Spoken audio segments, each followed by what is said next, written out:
And Richard, interesting fact. I may have told you about Tony J, right? You have told me about Tony J. I'm not familiar with Tony J. Tell me a little bit about him. Well, he was originally going to play Obi-Wan Kenobi in Star Wars A New Hope. Interesting. Use the Force, Luke. And what happened? Well, he lost out to Alec Guinness because George Lucas thought he wanted someone more well-known for the role. Yeah. That happens, unfortunately, in this business a lot. Yeah. You know, a lot. Well, I'm glad you now voice Ansem. Thank you. I am too. Yeah, and I like making these videos of random clips and splice in voice clips. Instead of Lex Luthor's wrong, it would see Bobo's wrong. Yeah, yeah. Oh, that's cool. That's cool that you do that, and it's good that you know how to do that. That's a whole other skill, isn't it? Yeah. You know, that's, how do you rip the videos from online? Well, I use editing software. Oh, okay. Have you heard of Sly Cooper? No, is that the software you use? No, it's a video game series about a raccoon who is a thief, and he has friends like Bentley the Turtle, who's the smartest, and Murray the Hippo, who's the strongest. Yeah. And they like pulling off heists at different countries, and all the characters are animals. So at Paris, they fend off against an iguana named Dimitri Lousteau, who's like, "Show your bling and let me shine you." And Sounds a little bit like Lupin the Third. yeah, and Grey Delisle, she voiced Carmelita in the fourth game. Huh. I like Gray. She's great. Yeah, and other people who are involved in the fourth game include Eliza Jane Schneider, Yuri Lowenthal, Steve Bloom, Sam Riegel. Sam Riegel, yeah. Yeah, and Brian George, Fred Tatasciore. Freddy's awesome. I love Freddy. Yeah, and a recurring joke in the Sly games is when Sly has to do something, Bentley tells you, "In order to climb through ropes, just jump and press the circle button." Because Bentley tells you every time you have to do a certain task like that. So what is the name of the software that you use? I use iMovie. Oh, iMovie. Okay, and that allows you to pull stuff offline and edit it. Yeah, Wow, that's cool. I did not know that. and That's really cool. if there was going to be a Sly 5 by Sony, one of the characters in the game series is Panda King. He was an enemy of Sly Cooper before becoming an ally. He's a panda who likes making fireworks and has a technique called Flame Fu. And unfortunately, his original voice actor died a few years ago, and you would be great as Panda King. In your Ansem role, say Palms of Thunder. So what? Who was the actor? Kevin Blackton. Who was it? Kevin Blackton. I don't know either. Well, he passed away a few years ago, and you would be a great successor to him. Okay, I'll tell them that you said that. Yeah, Okay. and Help me. I don't know. yeah, Palms of Thunder. Is that what he says? Yeah, Would you like me to say that now? I get the feeling you want yeah. me to say that. Palms of Thunder. Nice! Yeah. Do I get the part? I think Sony would allow it. They better. I've done a lot of stuff for Sony. Mm-hmm. Sony, no baloney. Mm-hmm. I'll tell you one of my fondest experiences of Sony was it used to be the Sony lot used to be MGM, used to be the original MGM studio, and I was working on a show called Highway to Heaven. Do you remember that show? Or that was before your time? Well, thanks for notifying me. Yes. Okay. Anyway, it was a show with Michael Landon. Yep. And it was a pretty cool show, and I played a cop on it, and Dick Van Dyke was the guest star. He and I actually done about 3 or 4 different shows with him. He's a super cool guy. Anyway, one of the lines or two of the lines were missed or something like that. So when that happens, you have to go to the studio and you have to do ADR on the line and record it. And I went in and I did my lines, and then the guy said afterwards, he said, "Would you sign our wall?" I said, "What do you mean wall?" Because we have a wall over here. People that we like sign the wall. I said, "Well, thank you. It's quite an honor." And I looked at the wall, and there was like Humphrey Bogart was on this wall, or Bacall was on this wall. I mean, it was like every huge star from the 40s on was on this wall, and now I'm on the wall too. But it was really, really something. So that whenever you say Sony, it always reminds me of that. Anyway, I know I kind of digressed there for a minute. But. And my nephew Corey, he really likes playing the games that you voice in, like Kingdom Hearts and Injustice. Oh, that's great. Yeah, and I hope I'm in Injustice 3. Who knows? You know, you never know with these guys. Yeah, he really wanted that game to happen. Yeah, I hope so too. I've been very fortunate working for them for NetherRealm for 12 years now, so I hope it continues. I love those guys, and they do a great job, so it would be fun. I would love it. Yeah, and who would you like to see as a guest character for a future Injustice or Mortal Kombat game? That is a really good question. I think the Hulk would be a pretty cool character, wouldn't he? Well, if DC and Marvel can make a deal about that. Yeah, no, that's very true, and I know that there's people on both sides who would like to see that happen. So I don't know if that's going to happen or not, but I think that would be awesome and very cool to do that. To have the Mortal Kombat people fight the DC. Well, we already fight the DC, but fight the Marvel characters also. That would be really cool. Yeah. My idea for a guest character is David Dunn from Unbreakable. That would be a good one. Tell me a little bit about his character. What does he do? Well, David Dunn, he is the sole survivor of a train accident, played by Bruce Willis, and his weakness is water. He's basically if Superman was a human. And what does water do to him? He doesn't. Well, he's nearly drowned when he's a child, so technically water is his weakness.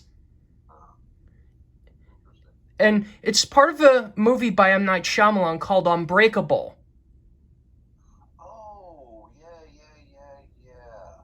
What was the third one they did? Glass. I saw Glass. That was really cool. I think I actually saw all of them, now that you mention it. And David Dunn would be great for an Injustice 3.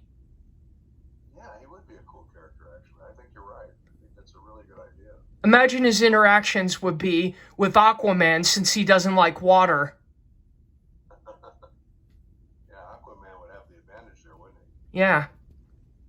That's pretty cool. That's good that you're on top of that stuff. What's going on with you and your voice career? Are you Well, doing anything? I've been making a lot of videos, and I'm taking good care of my dad and uncle. Oh, that's good. Yes. Are they okay, your dad and uncle? Yes. Good. And my uncle's a big fan of the Loki show, and I educated him that Tara Strong herself voiced Miss Minutes. Yeah, that's true. Yeah, that's I've yet to see that show. I've got to see it. It looks pretty cool. Do they keep along the same lines as the Avengers kind of stuff, or is it different? Well, it's in the same universe. Did you see the WandaVision? Did you see that one? No, but I've heard that Grey DeLisle voiced one of the characters in there. That could be. But you should check that out. It's a pretty cool show, actually. It starts out very, nice and easy, and then gets very strange towards the end. But it's pretty cool. You should check it out. Yeah. And, have you heard of steamed hams? Steamed hams? It's a hilarious scene from The Simpsons where Superintendent Chalmers is invited over by Principal Skinner for lunch, and all of a sudden, Principal Skinner's roast is burned down, so he has to try to purchase fast food and disguise it as his own cooking. I haven't seen that one. It's funny because he makes 13 lies out of it, and the superintendent believes him, even when he told him that the fire is the Aurora Borealis.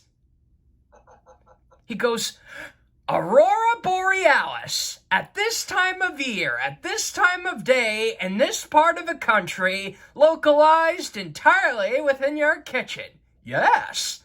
May I see it? No. Yeah, they're awesome, those guys. They've been doing that for how many years has that been on the air? Do you know? Over 30. It's amazing. And speaking of DC, I want to get a gig like that. I'm on the air for 30 years on some huge show that pays really well. yeah. That's the dream, Christian. Yep. That's the dream right there. And my friend Jacob M. Keene, he's a big SpongeBob fan, and he thinks you sound like Clancy Brown. A few people have told me that. I actually work with Clancy on oh my God, Legend of Korra. Yeah. I worked with him on that. He came in a couple days when I was there. Yeah. So we worked together. And I loved him in Shawshank Redemption. That was a classic. He was really good in that. If he quits as Mr. Krabs, you should be a successor. Okay. Because he has that pirate accent and loves talking about money. Money. I love money. Great. Do I have the part? Yeah. But the people, Tom Kenny would appreciate it. I'm going to call Tom Kenny after we get off this thing and tell him that you said I should play that part. Yeah. And did you know, speaking of DC, did you know that there was a Lobo cartoon? I didn't know that. Is it on? Is it? Well, it's a more adult-oriented webtoon released back in the year 2000. Wow. It was flash animated and had the voice talents of Greg Eagles, Tom Kenny, Grey DeLisle, D. Bradley Baker, and Kevin Michael Richardson. Oh, wow. Yeah, and Great cast. unfortunately, there isn't a lot of data regarding the production aside from the fact it was retooled from a kids' WB show to the adult-oriented cartoon. And I've been archiving a lot of data about it in different databases and preserving many data as possible. That's cool. Yeah. Where do you see that? Where is that show? Well, it was on YouTube. Oh, okay. Yeah, you can find a lot of stuff on YouTube. It's amazing the Yeah. amount of stuff you can find on YouTube. Yeah.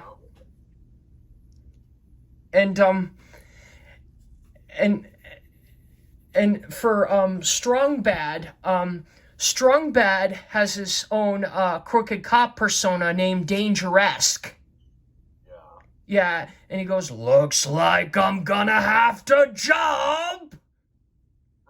And he wears cool shades. And he has a nunchuck gun, which is a nunchuck attached to a firearm. That seems strange. Yeah, but that's what makes it funny. And there were cool, and in Homestar Runner, there are fake 80s-ish like bands like Limousine, Limozen. We're from the band Limousine. That's actually a cool name for a band. I like Yeah, and you should check out the Homestar Runner YouTube channel. It's fun, and the Halloween episodes are fun where Homestar and his pals dress up as different characters for Halloween, and when Homestar usually guesses the costumes wrong. For example, he would say to Strong Bad, "Hey, Strong Bad, I really like your Spanish Inquisition costume." And Strong Bad's like, "I'm Carmen Sandiego."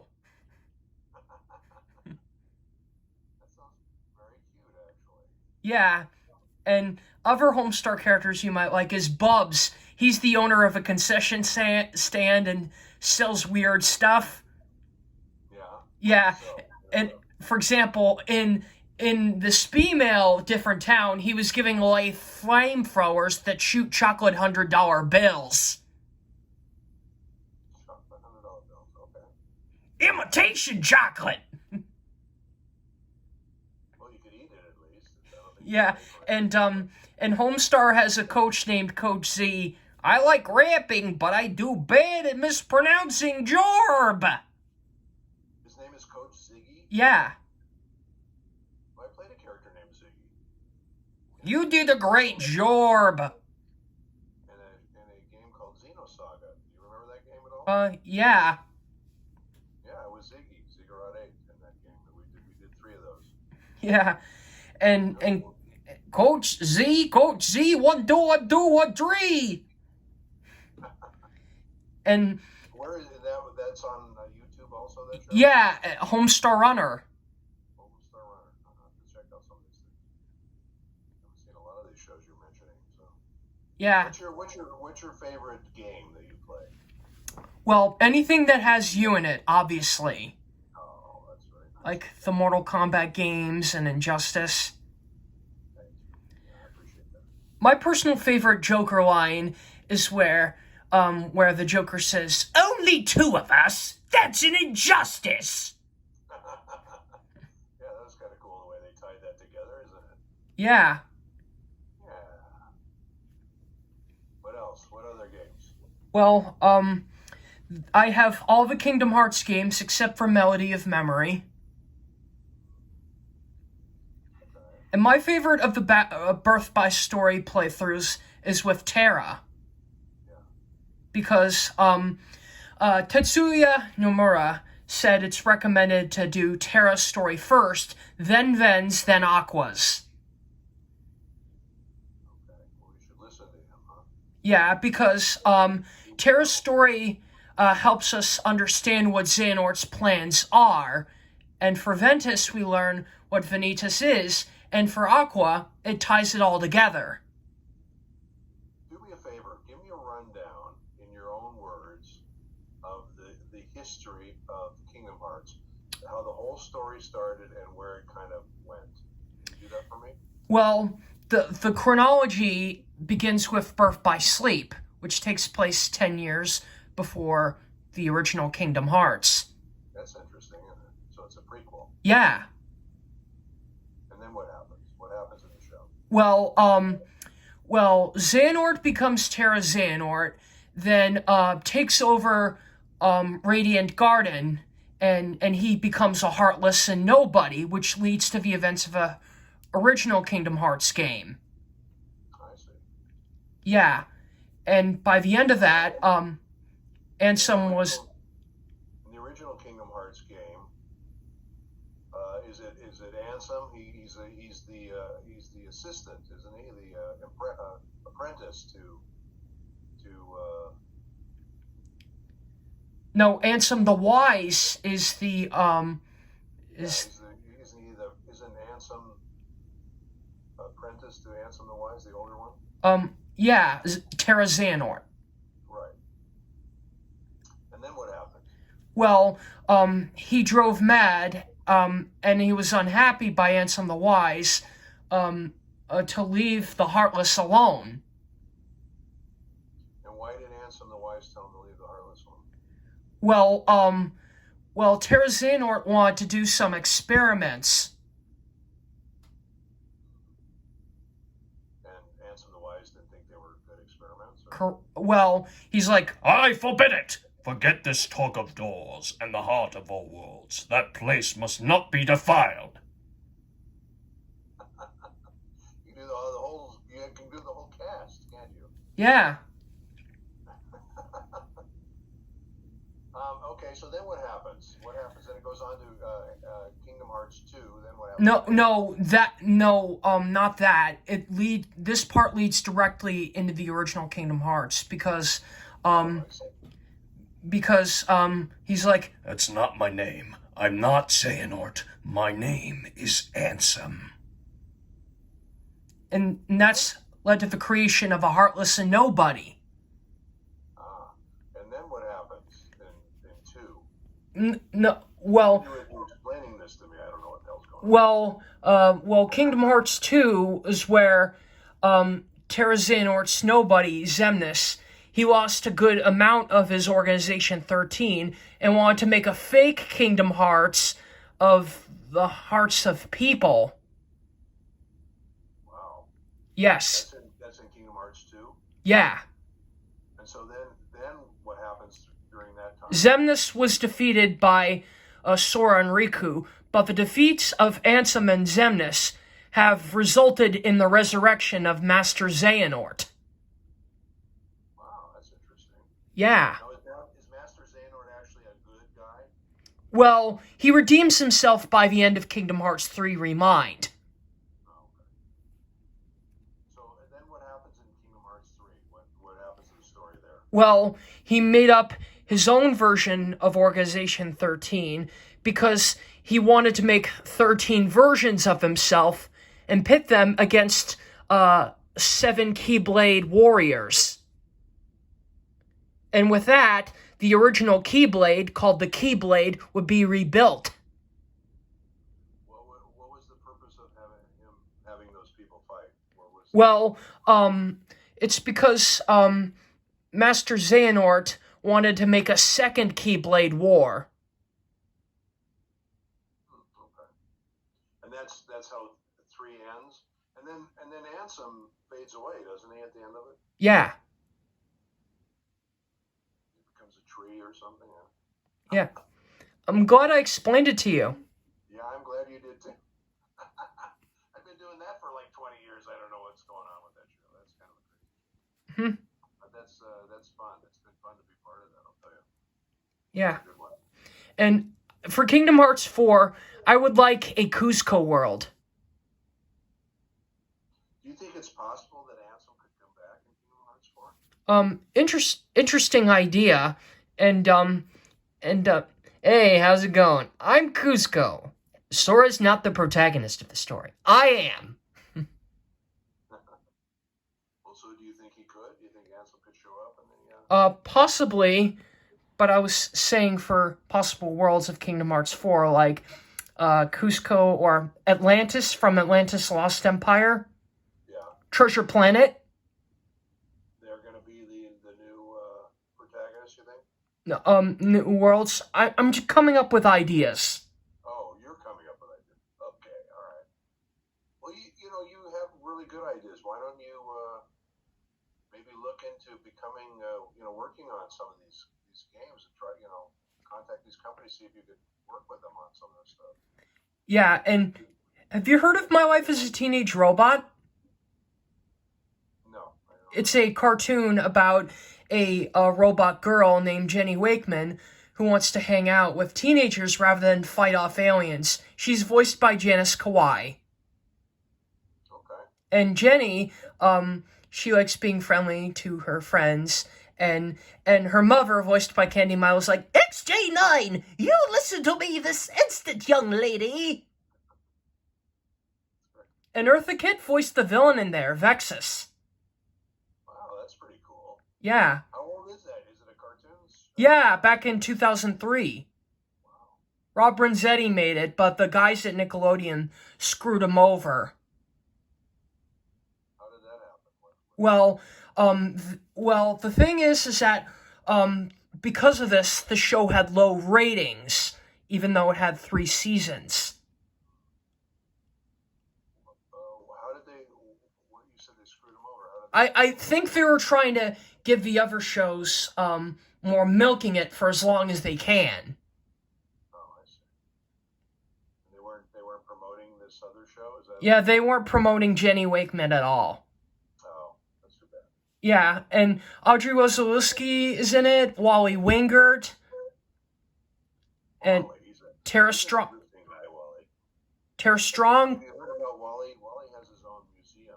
Yeah, and Tara Strong, Kevin Michael Richardson, Jess Harnell, James Arnold Taylor. Some good people, very good people. Yeah. But Wally's got, I keep threatening. He keeps inviting me to come, Ellen and I, to come see his museum. He's got a museum in his home, and he's got literally thousands of pieces of memorabilia from TV shows, from movies, from games. I mean, it's incredible. Riddle me this.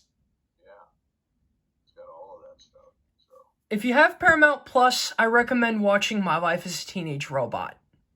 okay, My Life as a Teenage Robot. I'll check that out. And not to mention the aesthetics are like the 30s, 40s cartoons. Oh, I love that. Yeah. There was a cartoon when I was a kid. It Yeah. It was all done in Indian ink and watercolor, and it was really one of the most beautiful animated series I've ever seen. It was really incredible to see that. I'm sure Rob Renzetti would appreciate that you're now a fan of his work. Oh yeah, absolutely, absolutely. Are you staying hydrated? It's very important. Yeah, of course I am. I have that big cup over there. Yeah. So tell me, what's the name of the town again in Massachusetts you live in? Hingham. Hingham? Yes. Okay. Is it a big town or is A suburb. It's a suburb. Oh, a suburb of what? Well, it's a little near Quincy. Hey, it's about time we get our photo.